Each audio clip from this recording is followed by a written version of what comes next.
Olá pessoal, tudo bom? Eu me chamo Heráclito, é, sou historiador, professor, escritor e pesquisador, estudo há muitos anos psicologia junguiana. Você que assiste meu canal deve saber, para quem não conhece ainda o canal. E hoje eu vou falar com vocês sobre alquimia. Eu vou fazer uma introdução ao estudo da alquimia em Jung. Vou me basear em dois livros, né? Um é esse aqui, Alquimia, da Marie-Louise von Franz, que é um curso introdutório que ela ministrou no Instituto CGM de Zurique. E o outro é o Alquimia e Imaginação Ativa, também da Von Franz. Esse eu não tenho, só tenho PDF, pirateei. Não façam isso em casa. E é muito bom, eu recomendo a leitura dos dois. Eu vou tratar do primeiro capítulo de cada um deles, né? Justamente para responder a duas perguntas.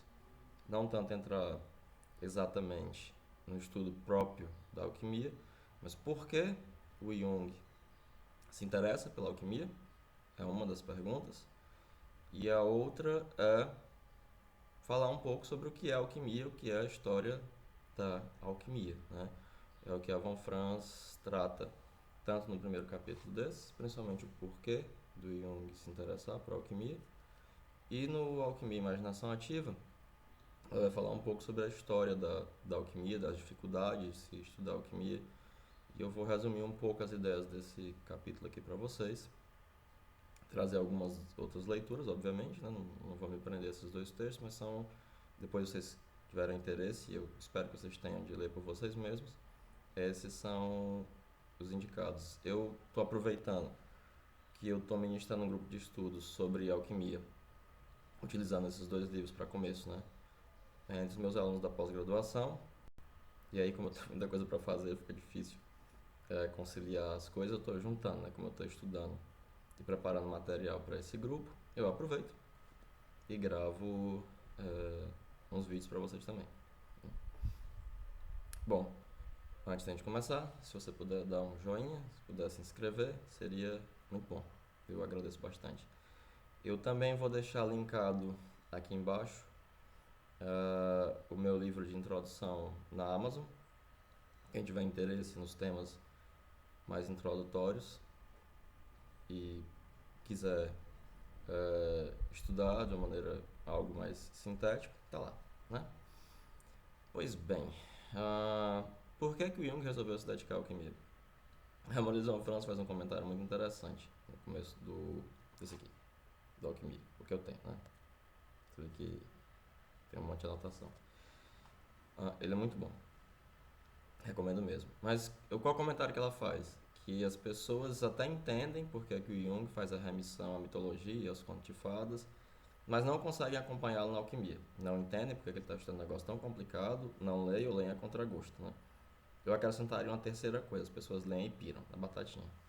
E começa a achar que se trata de uma coisa, uma discussão realmente mística e não sei o quê, ou então usam só como trampolim para imaginar morbidamente um milhão de coisas absolutamente nada a ver, né?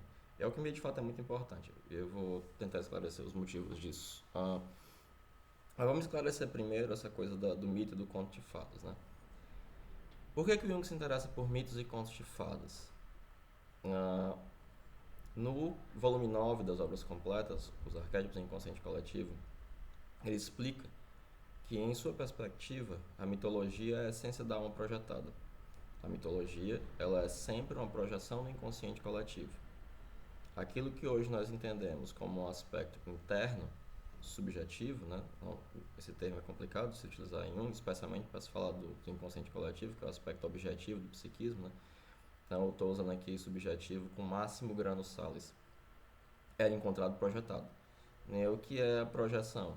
A projeção é um fenômeno inconsciente automático em que você encontra apenas no objeto um conteúdo subjetivo, ou seja, pertencente ao sujeito, né?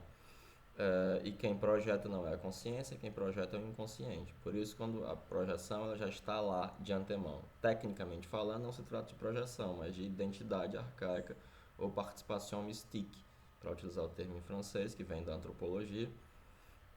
E você só pode tecnicamente falar de projeção quando o comportamento do objeto e do conteúdo projetado já não coincidem tanto, e você começa a se perguntar, será que esse objeto é assim mesmo? Aí trata-se de projeção. Inclusive a projeção tem uma questão contextual. Algo que para um sujeito é identidade, para um observador externo, claramente é projeção. Então ainda tem esse contexto. Mas então, como o Jung acreditava na existência de um aspecto objetivo do psiquismo, que ele vai entender como sendo inconsciente coletivo, né, o aspecto psicoide, né, similar ao psíquico, composto pelo par funcional arquétipo e instinto, né, isso se encontrava fora, era compreendido sempre de maneira projetada. Então, você não tem um acesso direto ao inconsciente coletivo, a não ser, é claro, na sua forma mais pura, como sonho, visão, alucinação, etc. Esse tipo de fenômeno. Mas, o que é que lhe dá a mitologia? É lhe dá o termo médio de aparecimento desse tipo de fenômeno. Por isso que o Jung comparava isso, ele usava como alegoria explicativa a anatomia comparada. Eu preciso ao enxergar um símbolo, colocá-lo em contexto e perceber qual é o termo médio de aparecimento desse símbolo. Isso tem uma vantagem e tem uma desvantagem. Além disso, ele explica de novo no volume 9 que a mitologia não são imagens arquetípicas. Ele utiliza outro termo oriundo da antropologia, que ele vai chamar de representações coletivas. Por que elas são representações coletivas, não imagens arquetípicas? Porque elas passaram por um longo processo de elaboração cultural que afasta da espontaneidade original dessas imagens. É mais ou menos como quando você vai narrar um sonho, que sem querer você organiza. O sonho ele às vezes é desorganizado temporalmente. Vamos falar citar um exemplo de uma pessoa que gravou o sonho e depois anotou, né? Assim que acordou. E ele percebeu que a anotação era muito fiel. Só que no sonho ele primeiro aparecia dentro da casa, depois ele entrava na casa. E aí quando ele foi escrever, ele só organizou temporalmente. Ele primeiro estava fora e entrou, depois ele estava dentro. Mas o que acontece? A tradição ela exerce uma seleção sobre o material. A Von Franz usa o exemplo do Nicolau de Flue, o Ruda Klaus, em que ele teve uma visão de Deus e que isso foi narrado pela tradição, isso foi estabelecido pela tradição, mas se encontrou posteriormente uma descrição próxima da época em que apareceu a visão dele, né, em que Cristo aparecia com a pele de urso. Essa pele de urso ela destoava muito do material tradicional. Por conta disso, ela foi selecionada e foi excluída. E a visão dele, que tem características de determinada originalidade, ou se afastar um pouco do dogma, ela foi selecionada a tal sorte que ela pudesse se enquadrar nisso. Então, essas imagens mitológicas, elas não guardam toda a espontaneidade da aparição da imagem, o que é um problema. Então, por exemplo, quando o Jung vai falar dos exercícios de Inácio de Loyola, ou da yoga, ou do budismo, dos exercícios tradicionais de meditação vipassana, de meditação com visualização, ele vai dizer que eles seguem um programa. Então, você precisa visualizar a cruz nos exercícios de Inácio de Loyola, naquele determinado momento. Se de repente você visualiza uma banheira, aquilo é considerado uma coisa que está atrapalhando. Porque você precisa seguir aquele programa. Ou seja, é uma interferência de algum demônio, de alguma coisa que não quer que você visualize a cruz. A mesma coisa se dá na yoga e no budismo. Você tem um programa pré-estabelecido que você deve seguir e toda a espontaneidade que surgir é entendida como uma perturbação. Só que o aparecimento de imagens simbólicas inconscientes no decurso de uma análise, ele não segue um programa. Ele não é um programa pré-estabelecido. Ele acontece de maneira mais ou menos espontânea. E as coisas que vão surgindo, elas são trabalhadas da maneira como elas surgem. Elas não são suprimidas porque não correspondem a isso ou aquilo, né? Como, nesses aspectos, possuem de antemão um programa. E como existia essa espontaneidade com relação à alquimia, né, havia uma projeção na matéria de estados psíquicos do sujeito, em que, graças a isso, ele acessava o inconsciente coletivo. E como as substâncias materiais eram tidas como um mistério, fundamentalmente não sabia o que era, tudo aquilo que se manifestasse estava valendo. E aí você tem um paralelo muito similar àquilo que acontece na clínica, devido a essa espontaneidade. E além disso, Jung vai perceber que o simbolismo que surge na alquimia, ele é imensamente similar ao simbolismo que vai surgir naqueles 10% do acontecer clínico que correspondem ao que o Jung chamou do processo de individuação, que é o processo de se tornar um indivíduo psicológico, o processo de chegar à individualidade afastando-se da primitiva identificação entre sujeito e objeto, ou seja, da primitiva participação mística ou identidade arcaica. Devido a essa similaridade, a alquimia tornou-se algo muito valioso, especialmente porque o Jung era muito afeito a tratar dos casos. Ele não gostava dessa possibilidade, ele praticamente não escreveu estudo de caso. Uma exceção notável a isso é no seminário sobre análise de sonhos, que ele faz uma análise mais ou menos pormenorizada de um caso, de um paciente, dos sonhos desse paciente, né? Mas essa é uma notável exceção a essa resistência que o Jung tinha, devido ao rigor com que ele tratava o sigilo do processo analítico, para tratar com o fenômeno da individuação, né? E no Psicologia e Alquimia também que ele vai falar dos sonhos do Pauli, né? Mas de uma maneira muito, muito peculiar, muito diferente do que seria um estudo de caso, porque ele está interessado no aspecto objetivo daquelas imagens, não no contexto subjetivo. Então fica mais claro porque é que o Jung faz a remissão à alquimia, porque ela representa uma manifestação de conteúdos simbólicos arquetípicos, de conteúdos do inconsciente coletivo, que não seguem um programa pré-estabelecido, que elas têm um caráter espontâneo mais claro, né? Isso também esse caráter de espontaneidade, né, é um dos motivos da crítica que o próprio Jung fazia, que de vez em quando eu faço aqui também, é a coisa da mandala, de você mandar a pessoa desenhar a mandala.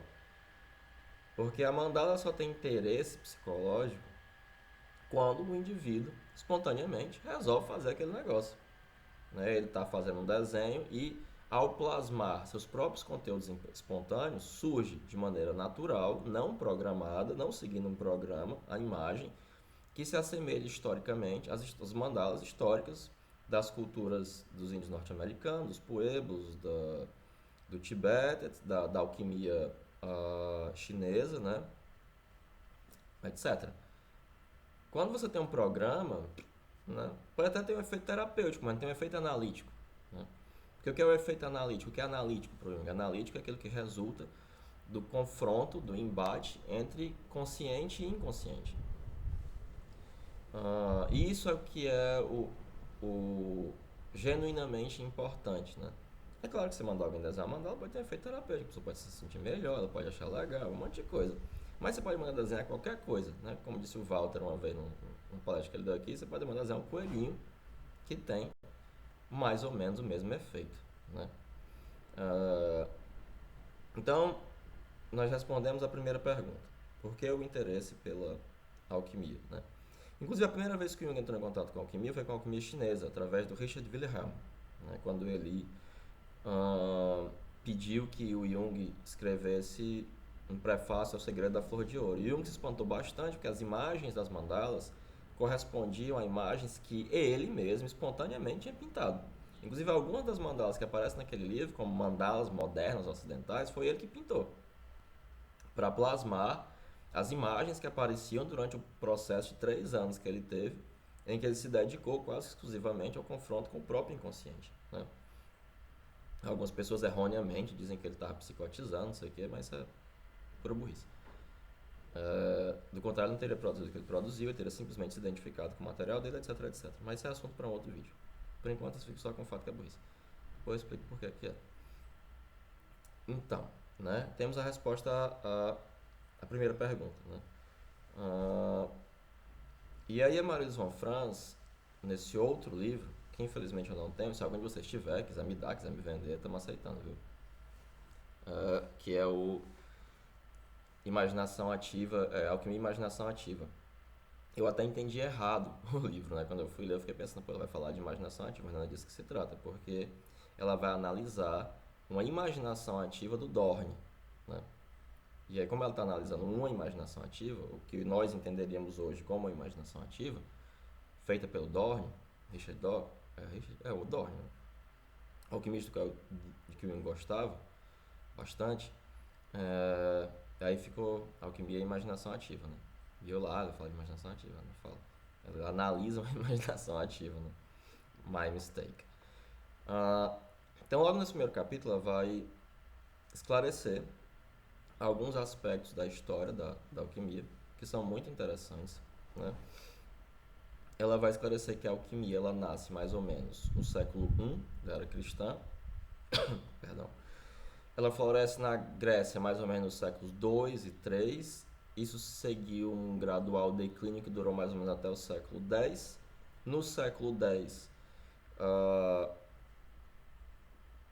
até o século X, depois do século III, você tem um período em que os principais textos foram traduzidos pelos árabes, né? E aí, entre o século VII e o século VIII, houve um novo florescimento da alquimia árabe, né? E no século X, pela via dos árabes, ela retorna à Europa, né? E ela se junta à filosofia escolástica e ela vai prosseguir em seu desenvolvimento até que tem uma separação com a história da química e a alquimia, até que ela vai descambar em se transformar apenas na química, né? E em seu nascedouro, né, a alquimia, ela teve dois pais, segundo Maria von Franz. Uma é a filosofia racional grega, especialmente os pré-socráticos, que tinham interesse cosmológico em entender o universo, né? A temática não era ainda o homem, a moral, a política, como se tornou com Sócrates, com Platão, mas o cosmos, né? E, por outro lado, a tecnologia egípcia, né? Porque os gregos, eles pensavam sobre o cosmos, mas nunca lhes ocorreu fazer nenhum experimento. Nem com isso desenvolver nenhuma técnica, né?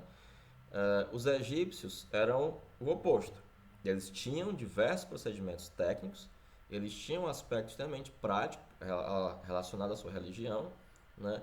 Mas eles não teorizavam sobre isso, né? Então, na Grécia, começa a existir essa separação entre o pensamento mítico e o pensamento racional, mas o pensamento racional, a filosofia grega, ainda está veivada de diversas projeções psicológicas, né? Não há essa separação cabal, nunca houve, na verdade, né? E aí, o que acontece? Você tem no Egito, né, um momento importante em que o deus solar Ra ele se torna dominante. Psicologicamente, de acordo com a Von Franz, essa ascensão do princípio solar significa uma ascensão do princípio da consciência. E isso coincide com a invenção e a popularização da escrita, das medidas dos registros, da matemática, do mapeamento dos campos, etc. Ou seja, um aumento da consciência racional. E a Marisa von Franz vai apontar que desse aumento da consciência racional resulta uma divisão, da qual nós ainda sofremos, né? Porque certos aspectos da vida psíquica, certos impulsos, certo estado de espírito, eles não se conformam mais com a regra vigente. Ela vai até citar, por exemplo, os camponeses suíços, né?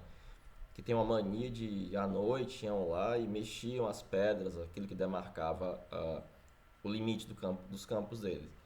E havia esse impulso instintivo de agressão e defesa que regulava mais ou menos a vida. Mas na hora que você tem uma demarcação racional, através de medição, de registro, isso perde o sentido. Então você termina uma fase em que prevaleciam as regras naturais e os impulsos instintivos baseados nessa agressividade e contra-agressividade, e todas as formas de relacionamento que isso estabelece, como a luta por territórios, a impulsividade individual, e essa instintividade passa a ser controlada por regras fixas. E como eu disse antes, isso coincide com a ascensão do deus solar Ra. E o que acontece? Essa vida instintiva emocional, essa individualidade primitiva e o afeto ligado a isso regride, né, para o inconsciente. E ele se concentrou na imagem arquetípica do deus Osíris, que era um deus contrário ao Sol, né? Ele é o deus sofredor. Ele representava o aspecto passivo e sofredor da natureza da psique. ele era representado pelo vegetal, como aquilo que não se move, aquilo que é obrigado a sofrer, aquilo que lhe acontece, né? Eh, a vegetação, nesse caso, no caso de Osíris, é o símbolo daquilo que padece e sofre, né, passivamente, porque não se move, porque não tem vontade própria, né? E aí estava escondida a verdadeira consciência que os egípcios tinham da sua individualidade. E a Osíris estava associada à ideia do corpo e da alma Ba, né? Isso é muito importante, porque a individualidade pré-consciente nesse tempo ainda estava projetada na ideia de uma alma Ba. Por quê? Porque o indivíduo tinha que se identificar de maneira absoluta com as regras coletivas. Quando eu estou completamente identificado à norma vigente geral, para onde resta a minha individualidade? Ela vai para o inconsciente, obviamente. Eu não deixo de ter uma individualidade, só que ela se torna inconsciente. Ah, essa alma Ba, em geral, ela é representada por uma estrela ou por um pássaro, né? Ah, e a pessoa só se encontrava com isso após a morte, nunca em vida, né? Há um texto famoso de um sujeito que quer se matar e ele vai ter uma discussão com a sua alma Ba, né, em vida. É uma coisa bem estranha. A Marisa von Franz até cita um texto de um autor que era muito importante para eles lá no Instituto, chamado Jacobson, que ele vai analisar vários desses textos relacionados aos papiros egípcios. Ele fala que o morto fazia diante dos deuses uma confissão negativa. Eu nunca menti, eu nunca roubei, eu nunca fiz isso. Aquela que era mentira, né? Mas para mostrar que você jamais havia desafiado a norma geral, a norma coletiva. Você jamais havia sido um indivíduo, nem pensado em ser, né? E essa individualidade ficava representada inconscientemente como a alma Ba, né? E aí o que acontecia? Os egípcios, eles acreditavam que de uma maneira mágica, pela preservação do corpo, do cadáver, eles realizariam a tarefa de se tornar um com a alma Ba. E essa alma Ba também representava o princípio cósmico único, né? Porque por mais que os egípcios tivessem muitos deuses, eles no fundo acreditavam em um único princípio cósmico, da qual todos esses deuses eram representações, né? E aí tornar-se um com a alma Ba significava também tornar-se um com a unicidade do universo, né? E aí você tem uma união entre a química e a religião, porque por exemplo, né? Você ia usar a química para transformar o cadáver em algo imperecível, ou seja, ele seria idêntico à alma Ba. E aí um dos principais procedimentos técnicos era você banhar o cadáver em sódio, né? Segundo a Marisa von Franz, em latim, sódio é nátrium, e esse NTR tem um significado de Deus. Então, tratava-se de um procedimento de banhar o cadáver na matéria-prima divina, né?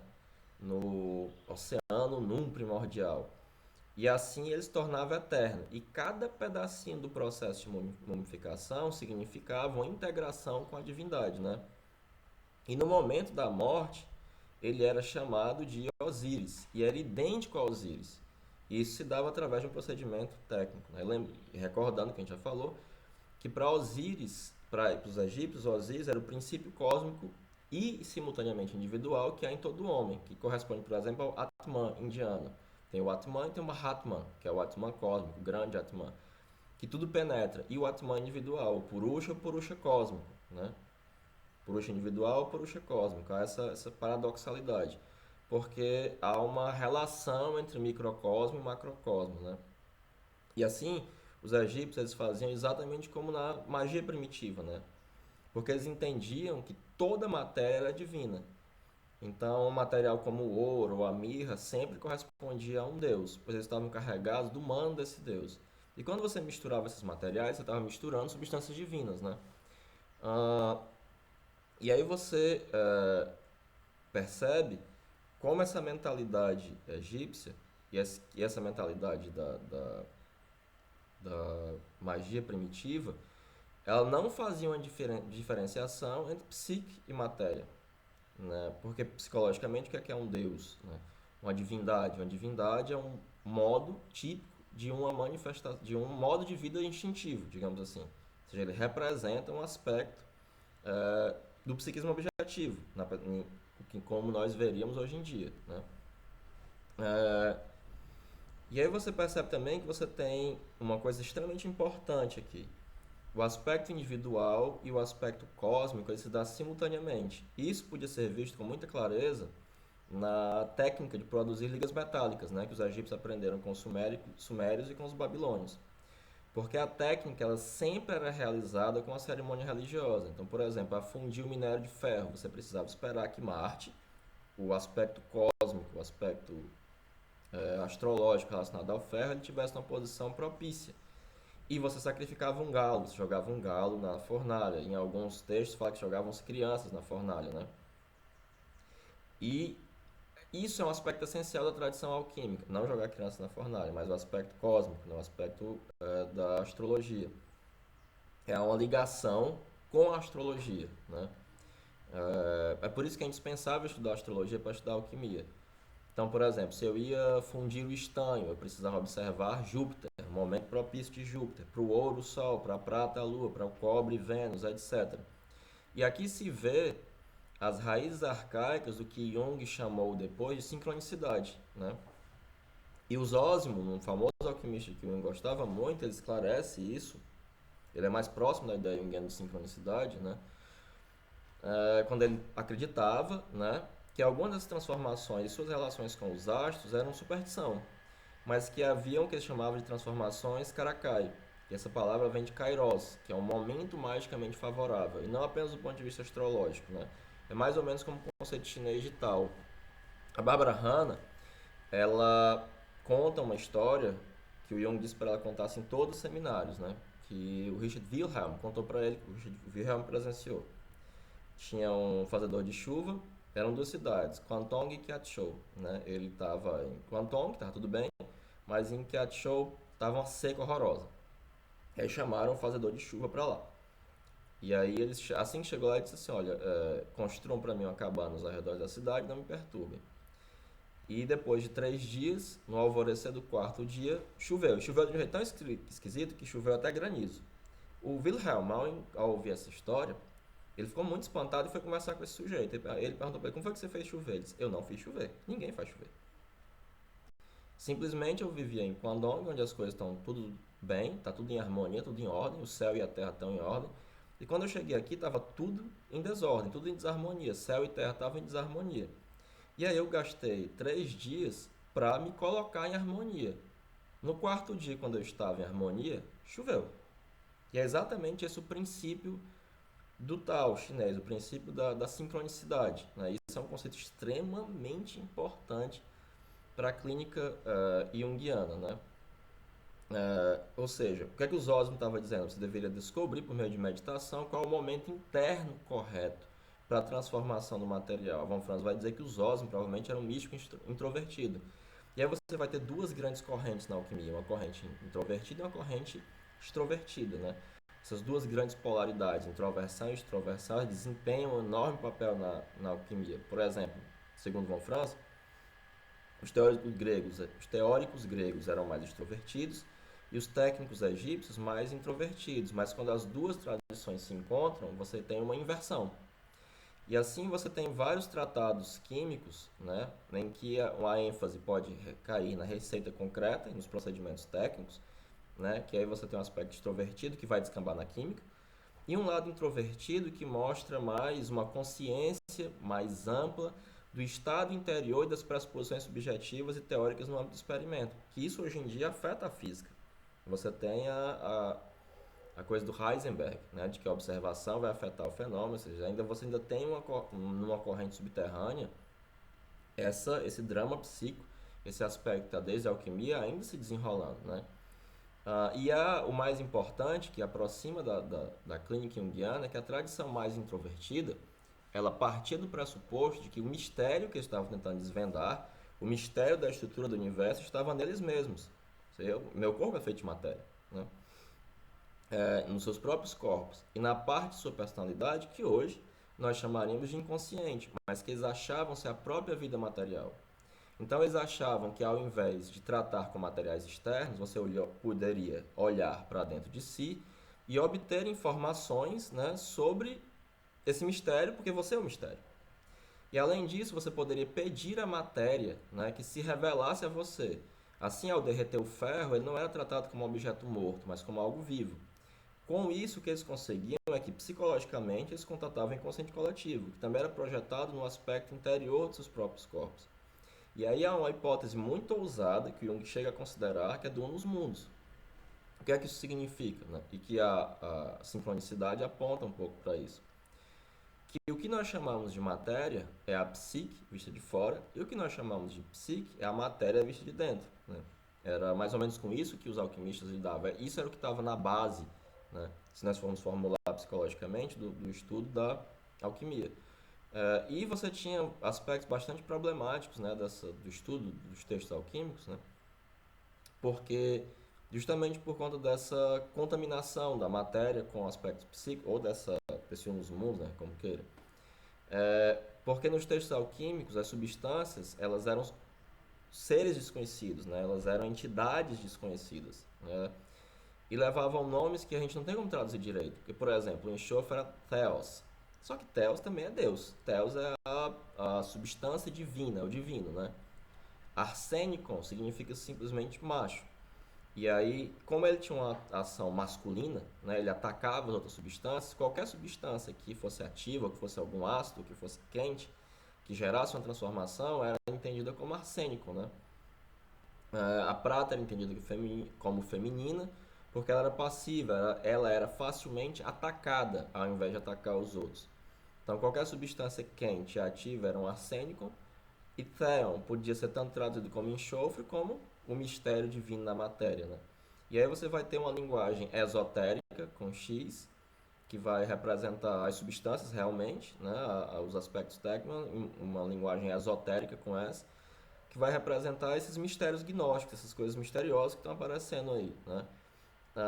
E havia ainda uma outra ideia fundamental na alquimia, que era uma coisa simples. Por exemplo, quando você lê um livro, mesmo que seja um romance, uma coisa bem fantasiosa, você vai descobrir algo sobre o autor. Isso fala sobre a pessoa que escreveu. Quando você vê um vaso, quando você vê uma obra de arte.